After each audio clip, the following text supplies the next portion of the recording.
Islang puro ahas? Yan ang Snake Island sa Brazil. Bakit nga ba ito tinawag na Snake Island? Dahil dito lang naman natatagpuan ang libu-libong ahas, lalo na yung mga may kamandag.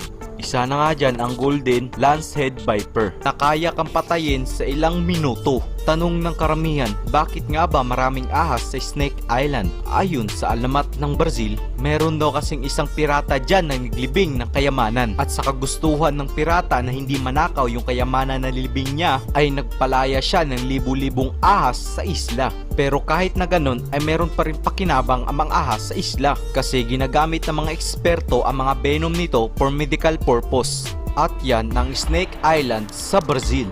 Kung sa tingin nyo kayo ay wala nang patutunguhan sa buhay, ay panoorin nyo ang video ito, baka ay magbago ang isip nyo. Siya si Ted.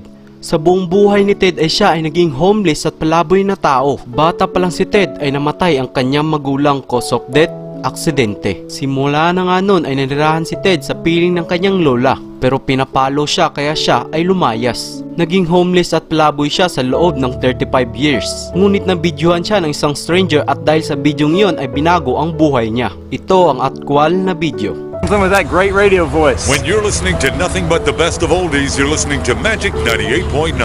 At nag-viral ang video sa Facebook, YouTube, Instagram at Twitter. At dahil nga sa gintong boses ni Ted, ay nagbigay daan ito sa kanya para magtrabaho sa Hollywood. Siya ngayon ay nagtatrabaho sa radio station at kung paminsan-minsan ay may extra siya sa television. Ang dating palaboy na ngayon ay nasa lalaking hindi naligo sa loob ng 60 years. Siya, si Amo Hanji, ang lalaking hindi naligo sa loob ng 60 years. Sa katunayan nga ay natalo pa niya yung record ni Halish ng India na hindi naligo sa loob ng 30 years. Ayon sa aking pananaliksik, na yung huling ligo niya noon pang 1960. So bakit kaya ayaw maligo ni Haji? Kasi may paniniwala ang taong ito ang pagligo ay nagdudulot lamang ng sakit. At mas pinili niyang lumayo sa kanyang pamilya. At piniling manirahan mag-isa dyan sa hukay na yan na parang patay. Alam nyo ba na hindi lang sa pagligo ayaw ni Haji, ayaw din niya sa mga malinis na pagkain. Sa katunayan niya, ang palagi niyang kinakain ay yung mga bulok na karne. At umiinom din siya ng 5 galong tubig kada araw para mabuhay. At hindi nagtagal na awa yung mga tao sa kanya at ginawan siya ng bahay na gawa sa simento. The most dangerous tourist spot in the world. Simulan natin sa Huashan Trail. To be able na makapunta kayo sa itaas ng bundok na ito ay kailangan nyo maglakad sa napakakitid na daan na ito. At kung kayo ay may lakas na loob ay tsak matatapos nyo ang trail na ito. At pinaniniwalaan na ang Huashan Trail ang isa sa pinakadelikadong hiking sa buong mundo. May lakas na loob ka ba para tapusin ang hiking na ito? Ang mga dinosaur at ang mga manok ay magkamag-anak. Hindi naman sila magkamuka. Paano naman sila naging magkamag-anak? Ang dinosaur nito ay may tuka, may paa ng kagaya ng sa manok at may crest na mukhang palong na gawa sa buto. Ito ang oviraptor o ang egg snatcher. At syempre wala din itong ngipin kagaya ng sa manok. At kahit na binansagan itong egg snatcher ay hindi itlog ang kinakain nito sapagkat shell ang kinakain nito. At napag-alaman din ang dinosaur nito ay naglilimlim din ng sariling itlog kagaya din sa manok. For more learning, just visit my YouTube channel. Normal lang sa taong magkaroon ng malas at swerte. Pero isang taong merong malas na at merong sinuswerte pa. Kasi ang taong ito na disgrasya ng 7 beses at 7 beses din nakasurvive. Siya, si Prince Helig. Ang una niyang pagkadisgrasya ay yung sumakay siya ng train at yung release ng train ay nagloko na naging dahilan na nahulog sila sa napakalalim na ilog at lahat ng kasamahan niya ay nasawi maliban lamang sa kanya. At yung pangalawa niyang disgrasya ay yung sumakay siya ng eroplano nung disgrasyang nabuksan yung pinto kung saan siya malapit nakaupo at nagdeklara na lang ang kanilang piloto na air crash na kumitil ng 10 mga tao maliban lamang sa kanya at siya ay nakalanding sa Hellstock at diniklara siyang buhay na mga pulis. At nung nakaalis na siya sa hospital ay sumakay na lamang siya ng bus para makauwi sa kanila, subalit ang bus na sinasakyan niya ay nawalan ng preno na naging dahilan ng paghahulog niya ulit sa ilog. At nung pinuntahan ng mga pulis kung saan naganap ang disgrasya ay hindi nila natagpuan doon si Prince Silak na naging dahilan kaya ito dineclare ng mga pulis na missing. Ang hindi alam ng mga pulis, ito pala siya ay umuwi sa kanilang bahay pagkatapos ng disgrasya na parang walang nangyari. Sa tatlong sabay-sabay na pagkadisgrasya nito ay hindi pa ito nagtatapos dahil meron pa itong kasunod. Bahagya't nakapaghinga siya sa mga kamalasang nangyayari sa kanya. Subalit, pagkalipas na isang taon ay nasangkot na naman siya sa isang car accident. Papunta sana siya sa paaralan para magturo ng musika. Subalit, yung kotseng sinasakyan niya ay sumabog yung makina na naging sanhi ng pagkasunog ng sasakyan at ang swerte naman niya dahil siya ay nakasurvive ulit at yung 5 disgrasya niya ay isa pa ring car accident. Ngunit sa pagkakataon nito, yun ay naganap sa gasolinahan kasi nagkaroon ng malfunction yung pump ng gasolinahan. Mabuti na lamang siya ay hindi nasunog sa loob nito. Fast forward na naman tayo, 2 taon ang nakalipas, merong isang taong binalita na nasagasaan daw ng isang bus. Oo, tama ang iniisip nyo, ang taong nasagasaan ng bus ay walang iba kundi si Prince Silak. At ang swerte nito dahil siya ay hindi napuruhan at nabuhay pa. Dahil sa mga pangyayari, siya ay naging sikat international at binansagan ng karamihan ang taong metal. At yung pinakahuli at ang pinakasikat niyang disgrasya yung napabilib ang karamihan. Habang siya ay bumabagtas sa daang paikot-ikot patungong bundok ay meron siyang nakasalubong na isang malaking truck at siya ay nabigla at kinabig niya agad ang kanyang anubela para iwasan yung malaking truck. Ang hindi niya alam bangin na pala ang kasunod nito na naging sani ng paghahulog ng kanyang sasakyan. At ang swerte niya dahil siya ay nakatalon at nakakapit siya agad sa isang puno. At siya ay nakasurvive ulit sa isang malagim na disgrasya. Pero sa kabila ng kanyang kamalasan, siya ay nanalo ng loto. Nanalo lamang siya ng $56 million. Mga kapatid, nagtataka ba kayo kung bakit yung mga sinaunang picture ng ating mga ninuno ay hindi sila nakangiti at laging nakasimangot? Halika't aking ipapaliwanag sa inyong lahat kasi ng unang panahon sobrang hirap ng pagkuha ng litrato kasi aabutin ito ng ilang minuto at ang pinakamatagal ay 1 oras para makakuha lang ng isang litrato at hindi kagaya ngayon na isang click lang ng ating cellphone o kamera ay na-develop na agad ito sa gallery. Sa kanila kasi ay manumanong dinidevelop ng kanilang kamera ang isang litrato. Sobrang hirap naman siguro kung ngingiti kayo ng 1 oras para lamang sa isang litrato.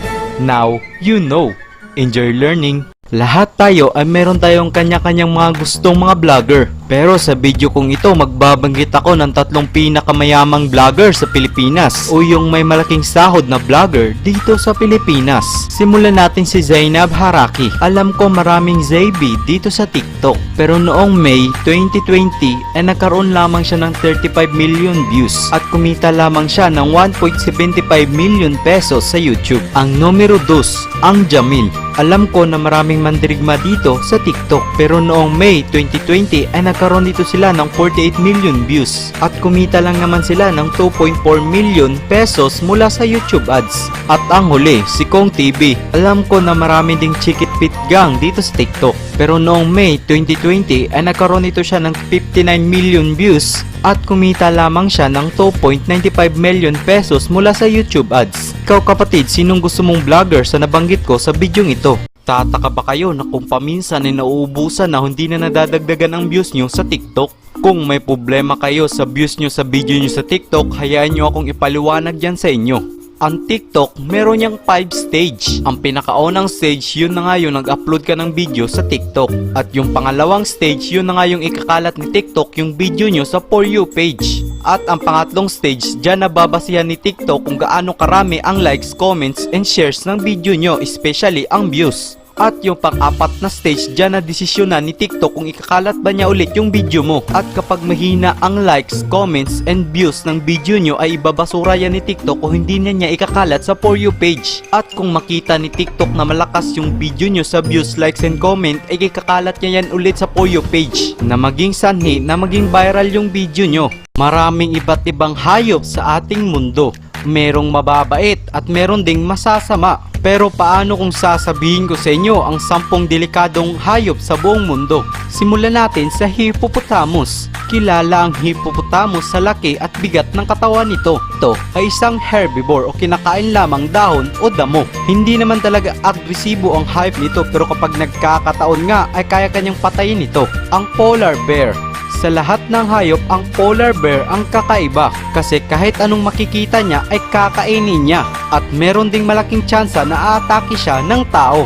Ang bull. Sa bansang Portugal ay normal lamang makipaglaro sa bull kasi ang bansang ito taon-taon ay merong piyesta kung tawagin nila bullfighting. Sa laki ng sungay nito at sa bilis, kaya kanya itong patayin sa ilang. Lahat tayo ay may kanya-kanyang mga pangarap, pero paano kung sasabihin ko sa iyo na isang indigenous people na nakatapos ng pag-aaral at nakamit niya ang kanyang pangarap na maging isang piloto? Siya si Lokmonde, ang isang katutubong nakapagtapos ng pag-aaral at nakamit niyang pinapangarap niya maging isang piloto. Mahirap lamang ang kanilang buhay, ngunit pinatunayan ni Lokmonde na hindi lahat ng mahirap ay hindi kayang umangat. Kaya nung naging piloto siya ay taas noon niyang pinagmamalaki ang kanyang tribu at pinatunayan niya sa lahat na kahit ikaw ay indigenous people ay kaya mo rin umangat sa buhay. At sa kabila ng kanyang pagtatagumpay, siya ay namatay 3 years ago at natagpuan siyang patay sa kanyang apartment cause of death, heart attack. At dahil dun, mas nakilala pa siya sa Pilipinas dahil pinatunayan niya na hindi hadlang ang kahirapan sa pag-aaral. 3 cute na hayop na kayang kumitil ng buhay ng tao. Unahin na natin ang panda. Sa magandang mata nito at sa napakaamong mukha nito, hindi mo talaga iisipin na ito ay mapanganib sa tao. Naging violente ang panda kapag ito ay nagkaroon ng anak. Kaya kapag may anak ang panda, lumayo ka na lang kung ayaw mo makagat ang leeg mo ng napakalakas nilang panga. Leopard seal. Sa maamong mukha nito at yung mukha niya ay parang nakangiti sa'yo. Pero kahit na cute ang hayop na yan, ay kaya ka pa rin ilagay niya sa panganib. Ang kinakain nila ay isda o kadalasan ay penguin. At kung ikaw ay nalagay sa bibig nito ay tsambahan na lang kung ikaw ay makawala. The swan. Ang swan ay ginagamit sa simbolo ng pag-ibig. Kasi kapag ang ibon nito ay nakahanap na ng kanyang partner, hindi niya ito iiwan hanggang ito ay mamatay. Pero kahit na ganun, ang swan ay kaya pa rin umatake ng tao, lalong-lalo na kapag ito ay nakaramdam ng kakaiba sa'yo. 3 hayop ang naubos na ang lahi dahil sa pinaggagawa ng mga tao. Ang Irish elk. Ang hayop na ito ay kamag-anak ng deer na nakikita natin sa panahong ito. Ngunit mas malaki at damuhala lang ang Irish elk. Pinaniniwalaan na naubos ang lahi nito dahil sa mga hunters. Ang mammoth. Ang hayop nito ay namubuhay pa noong panahon ng Ice Age. At ito ay kamag-anak ng mga elepante, ngunit makilala mo ang pagkakaiba nila dahil ang mammoth ay may malaki itong sungay sa may ilong niya banda. At pinaniniwalaan na ubos ang lahi nito dahil sa climate change. Hindi na tayo lalayo. Ang elephant bird. Ang elephant bird ay kamag-anak ng ostrich na nakikita natin ngayon. Ngunit mas malaki at dambuhala lang ang ibon na ito. At pinaniniwala ng mga eksperto ang elephant bird ang pinakamalaking ibon sa mundo. At naubos ang lahi nito dahil sa paghahunting ng mga tao. Kapatid, marami tayong nakikitang yaman dito sa Pilipinas. Kahit gaano kayaman pa ang Pilipinas ay meron pa rin itong lugar na nababalot ng misteryo. Kaya sa video kong ito ay magbabanggit ako ng 10 nakakatakot na lugar puntahan dito sa Pilipinas. Ang San Juanico Bridge. Ang San Juanico Bridge ay sinimulang itayo noon pang panahon ni Pangulong Marcos.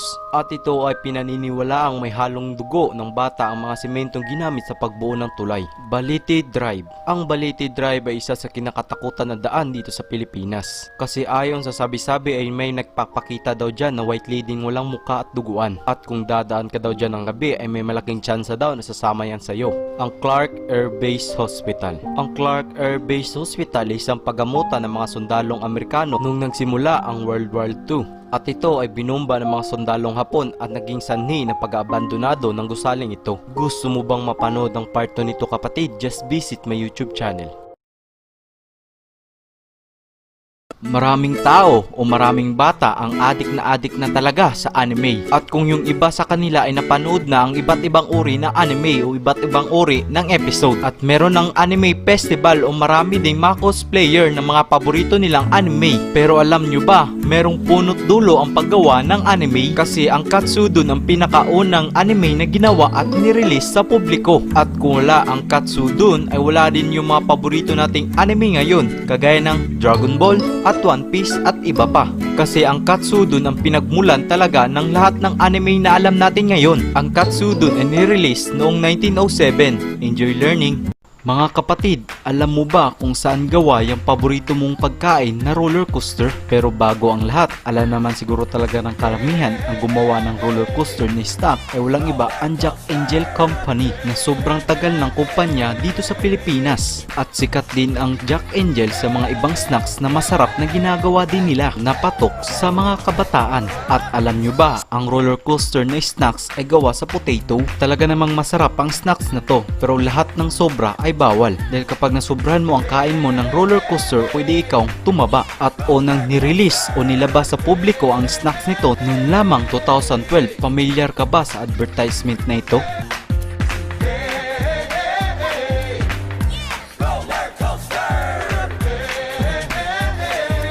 Di nagtagal nagkaroon din ng iba-ibang flavor nito. Nagtataka ba kayo kung minsan ay iba-iba yung kulay ng toothpaste nyo at kung paminsan din ay meron ding ibang pure puti lang? Halika't at ituro ko sa iyo kung bakit iba-iba kadalasan ng kulay ng toothpaste. At ang pinaka-common sa lahat, ang white, blue at red. Lahat ng ngayon ay importante at hindi yan disenyo sa toothpaste. Ang red ay para yan sa gums at yung kulay white ay para yan sa ngipin at yung color blue ay para yan sa good breath. At kung may nakita ka naman na puti lang na toothpaste, ayan ay pinaghalo-halo na lahat ng component na makikita mo sa una nating binanggit na toothpaste. The White Room Torture. Bakit nga ba tinawag na white torture kung ikaw ay nasa loob lang naman ng puting kwarto? Kaya ito tinawag na torture kasi kapag ikaw ay nakapasok sa kwartong iyan ay wala kang maririnig kundi boses mo lamang. Sobrang tahimik ng kwartong iyan. Ultimo, bintana ay wala. At doon pasusuotin ka ng puting damit at pakakainin ka ng 1 cup of rice. At kung kailangan mo naman magbawas ay bibigyan ka nila ng tissue at doon ka magbabawas. At di lang yun, kasi nga wala kang maririnig na boses kundi boses mo lamang ay may malaking chance ang masisiraan ka ng bait at makakalimutan mo ang pamilya mo. At doon hindi ka nila gagamutin hanggang ikaw. Naniniwala ba kayo sa reincarnation o yung patay na muling nabuhay sa ibang katawan? Dito nga'y ikikwento ko sa inyo ang karanasan ng isang batang na-reincarnate na sinabi pa niya na hindi ito yung dati kong buhay sapagkat ako'y matanda na at meron lang talagang pumatay sa akin. Ang batang tinutukoy ko ay nakatira sa Gulan Heights. Ang batang ito ay kabilang sa Druze ethnic groups, grupong malakas ang paniniwala sa incarnate. Sa katunayan nga sa pag-anak ng bata ay mayroon itong balat sa noo at sa paniniwala ng Druze yan yung sugat bago namatay ang isang tao. Sa pagsapit ng panahon ay lumaki na nga ang bata at meron itong kwento sa kanyang pamilya. Ang sabi niya, dati na akong nabuhay at napatay gamit ang palakol. Sa mga sinabi ng bata ay nagulat ang kanyang mga magulang. Dinala nila ito at kinonsulta sa isang doktor na si Dr. Eli Lash na eksperto tungkol sa reincarnation. Gusto mong mapanood ang full episode nito? Visit my YouTube channel. Alam nyo ba ang Pilipinas ang isa sa pinakamayamang bansa sa Asia? Noong 1960 kabilang ang Pilipinas sa pinakamayamang bansa sa Asia. Kasi noon mayaman ang Pilipinas sa gasolina. Tayo yung nagsusupply ng gasolina sa ibang bansa. Sa katunayan nga, mas mayaman pang tignan ng ating bansa kaysa sa mga kilala nating mayamang bansa ngayon. Ito yung mga ibang halimbawa nito. Ito ang South Korea noong 1960. Ito naman yung Singapore noong 1960. Ito naman yung Pilipinas noong 1960. Bakit parang nabaliktad ata ngayon? Napapaisip ba kayo kung sino ba ang nag-imbento ng eroplano? Sila ang Wright Brother, ang kauna-unahang taong nakagawa ng perpektong eroplano. Noong 1901 ay sinimulan nila ang pagdisenyo sa kanilang sariling eroplano at doon hindi nila naisipang gamitan ng bakal ang kanilang eroplano sapagkat kahoy lamang ang ginamit nila para sa katawan ng eroplano. At noong 1902 ay ginawa nga nila yung disenyo nilang eroplano at natapos ito noong 1903. At kailangan nila ng makina para sa eroplano nila. At nung panahon na yon ay hindi pa naiibento yung makina para sa eroplano sapagkat sila na din yung gumawa ng makina nila para sa eroplano nila. At nung nalagyan na nga ito ng makina ay sinubukan nila itong paandarin at umakyat sila sa pinakamataas na bundok sa lugar nila. Naging perpekto naman ang pagpapalipad nila ng eroplano nila at dahil nga sa inbensyon ng magkapatid ay naging sikat sila sa panahon nila. Isang batang lalaki ang nakadiskubre ng isang pinakamahalagang bagay para sa mga scientist. Siya si Zhang Yanzi, ang batang nakadiskubre ng fossilized dinosaur eggs sa bansang China. Halika't aking ituturo at ikukwento sa inyo. Isang normal na araw lang sana para sa isang sinong bata na si Yanzi. Kaso habang siya ay naglalaro sa tabi ng ilog ay may napansin siyang isang kakaibang bato na umagaw talaga ng atensyon niya. Nilapitan niya ito at kinuha. Napansin niya na hindi ito katulad sa karaniwang bato, kaya nireport niya ito sa mga otoridad. Doon na nga niya naagaw ang atensyon ng mga scientists at doon kinuha ang bato at pinag-aralan nila. At laking gulat ng mga scientists, ang bato pala nakuha ng isang bata ay isang fossil dinosaur eggs. At hindi nagpatumpik-tumpik ang mga scientists. Pinuntahan nila yung lugar kung saan nakita ng bata yung itlog at naghukay pa doon. Hindi nga sila nabigo dahil marami pa sila doong nakuhang itlog. Napagtanto ng mga scientists na pugad pala ng dinosaur ang nakita ng bata. Maraming iniwan ang mga ninuno sa atin hanggang ngayon. Isa na nga dyan ang baybayin, ang pinakaunang letra na ginamit ng ating mga ninuno. Ang akala kasi ng lahat, ang mga mananakop ang siyang nagtuturo sa ating mga ninuno kung paano magsulat at paano mag-educate. Pero mali, bago pa tayo sinakop ng mga Espanyol ay alam na ito ng ating mga ninuno kung paano magsulat, kung ano yung mga letrang gagamitin nila. Isa na nga dyan ang baybayin, ang pinakaunang letrang ginamit ng mga Pilipino. Bago pa nauso ang alphabets dito sa Pilipinas ay baybayin muna ang ginamit ng ating mga ninuno para makaintindihan sila sa mga sulat. Pero noong sinakop na tayo ng mga Espanyol ay doon na nila binago ang kulturang Pilipino. Doon nga tinuruan tayo ng mga luto nila at yung iba nga ay tinuturo yung lingwahe nila. Kaya hanggang ngayon ay nadadala pa rin natin yung mga salita ng mga Espanyol. At hindi nagtagal ay sinakop na din tayo ng mga Amerikano na nagresulta na nakuha natin yung mga letra nila. Tatlong pinakabrutal na kaparusahan sa kasaysayan. At ang una sa ating listahan ngayon, ang lynching. Ito ay ginagawa sa China at nagsimula noong 10th century. Ang pamamaraan nito ay kilala din sa Death of the Thousand Cats. Kasi kung sino man ang malalagay sa ganitong sitwasyon ay hihiwain ang mga balat nito hanggang mamatay na lang ito kasi wala ng dugo. At ang number 2 natin sa listahan, ang sewing. Ang lahat ng tao na nangaliwa o witchcraft o nagnanakaw ang kadalasang pinapatawan ng ganitong parusa. Dito, Italy, pabaliktad ang may sala. At doon nasisimulan ang lalagariin sila ng nakabaliktad. At ito nagsimula noong 16th century sa Europa. At ang huli sa ating listahan, ang breaking wheel. Pamamaraan naman ito ay itatali yung kriminal sa bilog at doon paghahampasin hanggang madurog at masira ang mga buto nito. At ito ay ginagawa sa Europa noong 18th. Anong gagawin mo kung ikaw na lang iisang tao sa mundong ito? Stay tuned kasi meron akong mga hidden words na tsak na ikakatuwa nyo.